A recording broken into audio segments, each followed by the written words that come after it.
रानी परी की जादुई चांदी की कंघी। किसी गांव में सोनल अपनी चाची और उसकी बेटी नैना के साथ रहती थी। सोनल के माता पिता के जाने के बाद उसके चाचा उसे अपने साथ ले आए थे। सोनल के चाचा तो उसे बहुत प्यार करते थे, लेकिन उसके चाचा गांव से दूर शहर में काम करते थे, जिसकी वजह से वो हफ्ते में 2 दिन के लिए ही आ पाते थे। सोनल की चाची रेखा बहुत ही बुरी और जालिम थी और वो सोनल के साथ बहुत बुरा व्यवहार करती थी। वहीं दूसरी तरफ रेखा की बेटी नैना और सोनल की बहुत अच्छी जमती थी और दोनों सारा दिन एक साथ रहते थे और बातें करते थे। दोनों बहनों की शादी की उम्र थी, लेकिन सोनल की शादी नहीं हो पा रही थी क्योंकि सोनल गंजी थी। बचपन में सोनल ने गलती से खतरनाक केमिकल अपने सर पर डाल दिया था, जिसके बाद से वो हमेशा के लिए गंजी हो गई थी। सोनल बड़ी थी, इसलिए सोनल की शादी ही पहले होनी थी, लेकिन जो भी लड़के वाले सोनल को देखते थे तुरंत मना करके चले जाते थे। इस वजह से सोनल बहुत दुखी रहती थी और रेखा भी उसे बहुत ताने मारती थी। एक दिन सोनल अपने कमरे में रोते हुए बोलती है, भगवान जी, सब लोग मुझे हीन नजर से क्यों देखते हैं? अगर मेरे सर में बाल नहीं है तो इसमें मेरी क्या गलती है? सोनल की ये सारी बातें नैना सुन लेती है और नैना उसके पास आकर बोलती है, दीदी आप इस तरह से रो मत। यहाँ हर कोई चेहरे की खूबसूरती देखता है, चाहे दिल से इंसान कितना भी घटिया क्यों ना हो। देखना दीदी, तुम्हारी दिल की खूबसूरती देखने वाले को भगवान एक न एक दिन जरूर भेजेंगे। तभी रेखा वहाँ आती है और हंसते हुए बोलती है, हाँ हाँ क्यों नहीं नैना, कोई दूसरी दुनिया का राजकुमार आएगा तुम्हारी दीदी के लिए, बैंड बाजा बारात लेकर आएगा। सही कहा ना मैंने? आप ऐसे क्यों बोल रही हो माँ? बेचारी दीदी पहले से इतनी परेशान है। अगर आप उनकी हिम्मत नहीं बढ़ा सकती तो कम से कम ऐसी बातें बोलकर दुखी तो मत कीजिए। तू चुप कर, बड़ी है इसकी तरफदारी करने वाली। बोल तो ऐसे रही है मानो हिम्मत बढ़ाने से इसके सर पर बाल आ जाएंगे। जब तक इस गंजी की शादी नहीं होती तब तक तुझे भी कुंवारी रहना पड़ेगा। तभी अचानक सोनल के चाचा आ जाते हैं और वो रेखा की सारी बातें सुन लेते हैं। ये क्या बोल रही हो रेखा तुम? याद है तुम्हें जब मैं सोनल को इस घर में लेकर आया था तो तुमने क्या कहा था कि मैं इसे अपनी सगी बेटी जैसा प्यार करूंगी। पता नहीं कि उस समय मैं तुम्हारी झूठी बातों में आ गया। हाँ हाँ, जैसे कि मैं आपके पीछे पड़ी थी कि इसे घर ले आओ। इस गंजे के चक्कर में तुम मेरे से बहुत लड़ते हो। इतना बोलकर गुस्से से रेखा वहाँ से चली जाती है। इस तरह हर दिन रेखा और उसके पति में छोटी छोटी बातों पर झगड़ा होता रहता था और झगड़े का सारा गुस्सा रेखा सोनल पर निकालती थी। एक दिन रेखा और राजीव में बहुत लड़ाई हुई थी और राजीव के जाने के बाद रेखा सोनल के पास जाती है और उससे कहती है, मनहूस लड़की, तेरी वजह से मेरे घर में हर रोज कलेश होता है। क्यों चाची, मैं तो आपका सारा काम समय से कर लेती हूँ। तेरी वजह से मेरा पति मेरी नहीं सुनता और सारा दिन तेरी तरफदारी करता रहता है। चल निकल जा मेरे घर से बाहर। अब तेरी वजह से मैं अपने घर में और लड़ाई नहीं होने दूंगी। लेकिन मैं कहाँ जाऊंगी? ये सब मुझे नहीं पता, जहाँ मरना है जाकर मर, लेकिन मेरा घर छोड़ दे।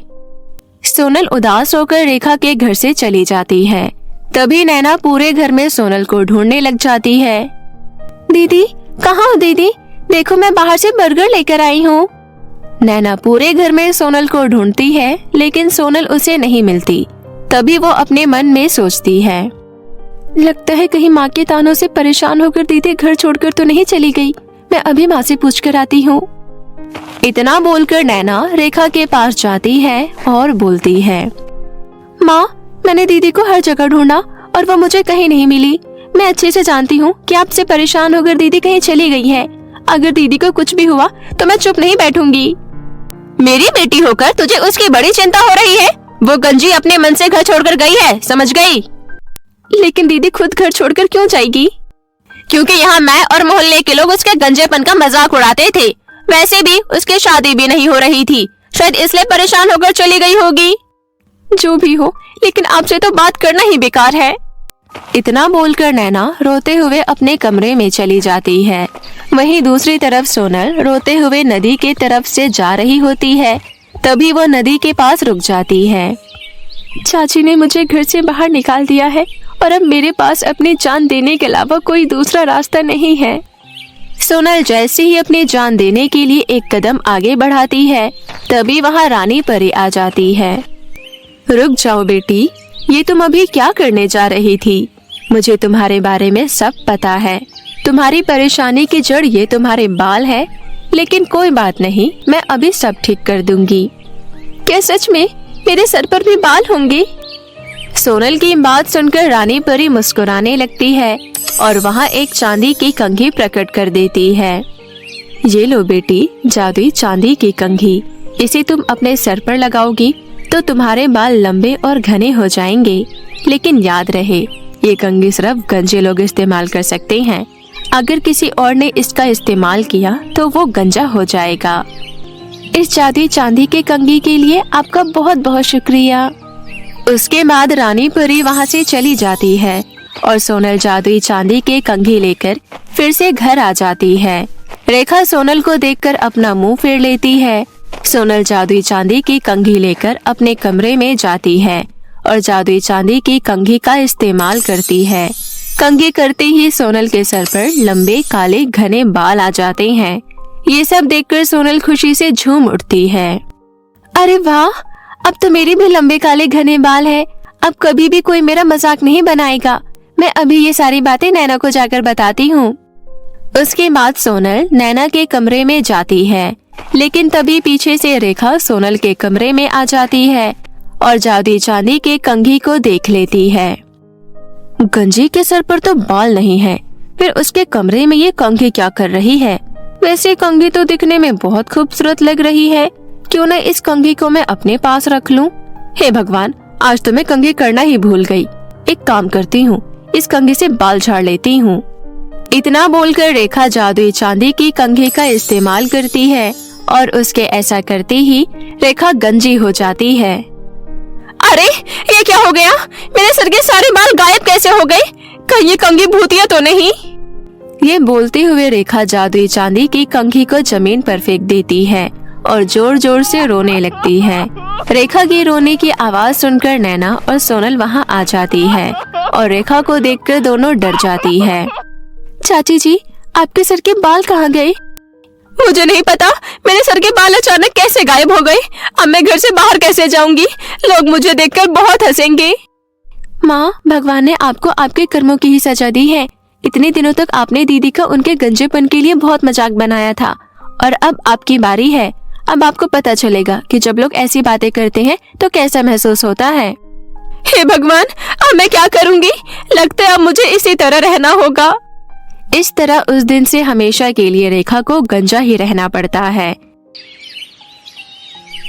धीरे धीरे रेखा सुधर जाती है और सोनल को भी प्यार करने लगती है।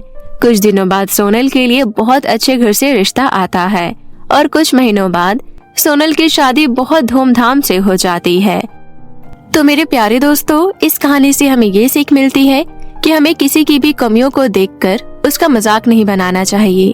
तो कैसी लगी आपको हमारी ये कहानी? हमें कमेंट करके जरूर बताएं और इसे अपने दोस्तों के साथ भी शेयर करें। और हाँ दोस्तों, अगर आपने अब तक हमारे चैनल को सब्सक्राइब नहीं किया है तो जल्दी से नीचे लाल बटन दबाकर अभी कर लें।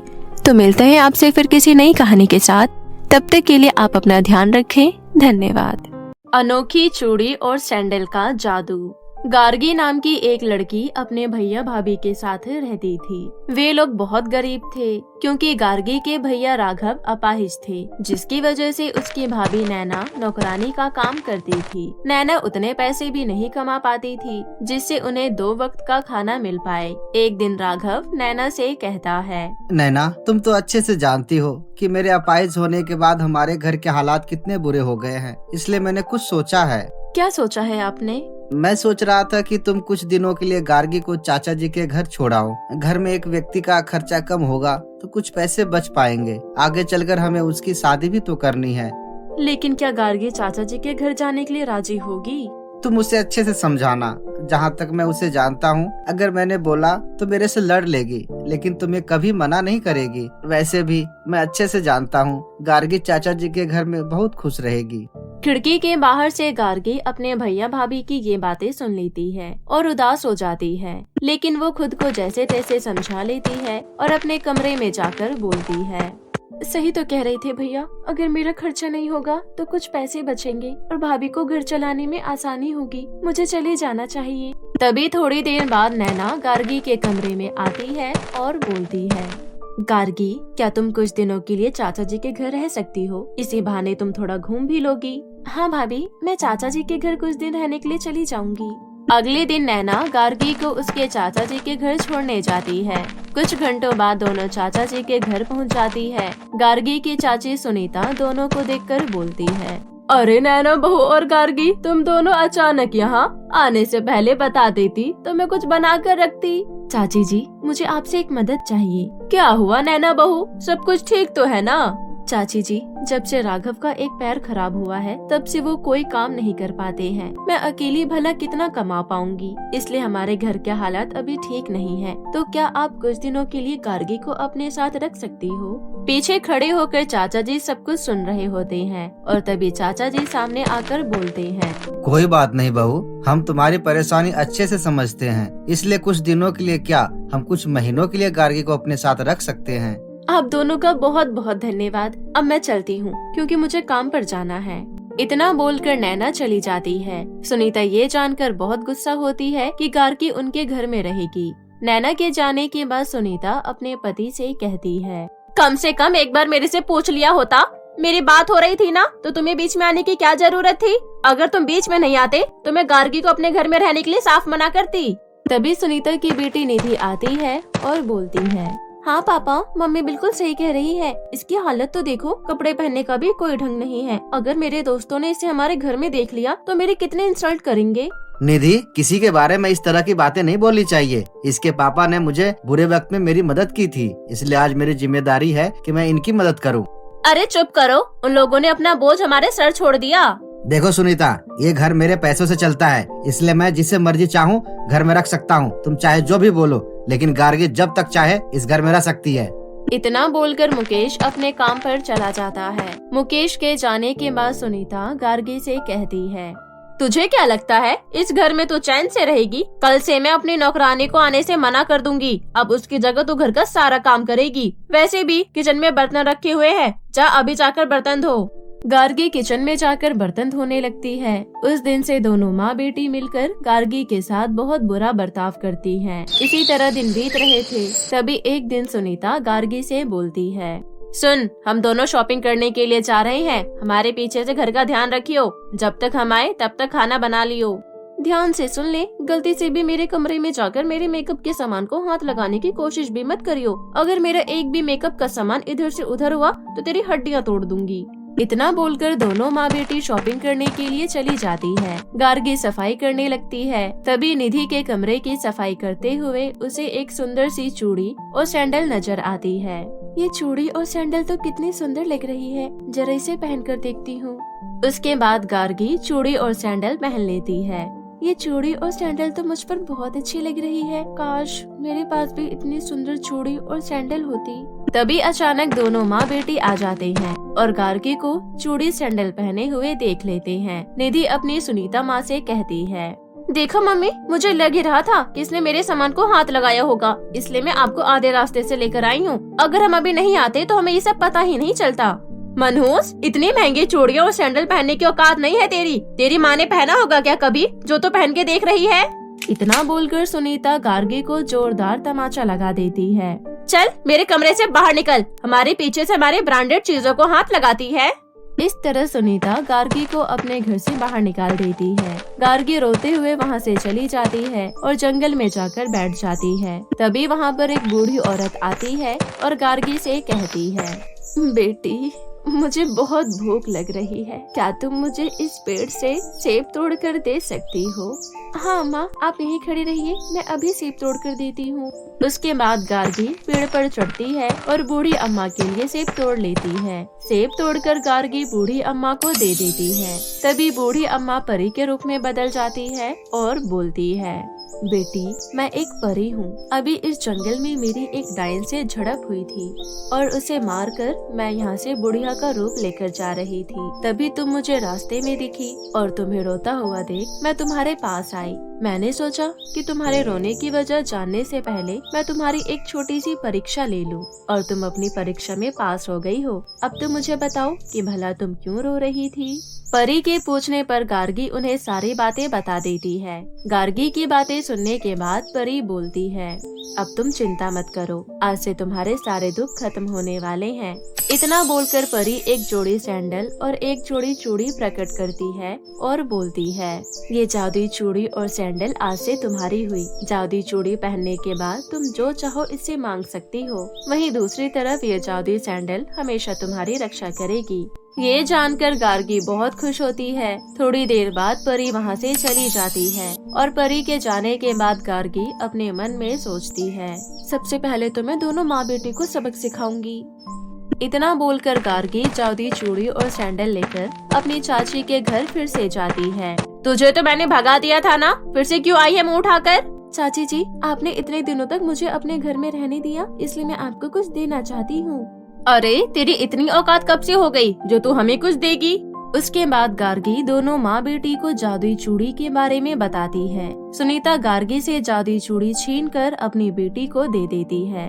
तुझे क्या लगा कि तू हमें जादुई चूड़ी के बारे में बताएगी और हम तुझे आसानी से जाने देंगे? चल भाग हमारे घर से। अब से ये जादुई चूड़ी मेरे पास और मेरी बेटी के पास ही रहेगी। नहीं, मुझे मेरी जादुई चूड़ी दे दो। तभी सुनीता गार्गी के बाल पकड़ लेती है। अचानक जादुई सैंडल हवा में उड़ते हुए दोनों माँ बेटी की खूब पिटाई करती है। दोनों माँ बेटी जैसे तैसे अपनी जान बचाकर वहाँ से भाग जाती है। उसके बाद गार्गी जादुई सैंडल और जादुई चूड़ी लेकर अपने घर वापस आ जाती है। गार्गी अपने भैया भाभी को अपने साथ हुई सारी घटना बताती है और जादुई चूड़ी सैंडल के बारे में भी बताती है। हमें तुम्हें वहाँ भेजना ही नहीं चाहिए था, हमसे बहुत बड़ी भूल हो गई गार्गी। कोई बात नहीं भाभी, पहले जो हुआ उसे भूल जाते हैं। अब हमें जादुई चूड़ी की मदद से किसी चीज की कमी महसूस नहीं होगी। इस तरह उस दिन से हमेशा के लिए सब कुछ ठीक हो जाता है और गार्गी अपने भैया भाभी के साथ हंसी खुशी जीवन व्यतीत करने लगती है।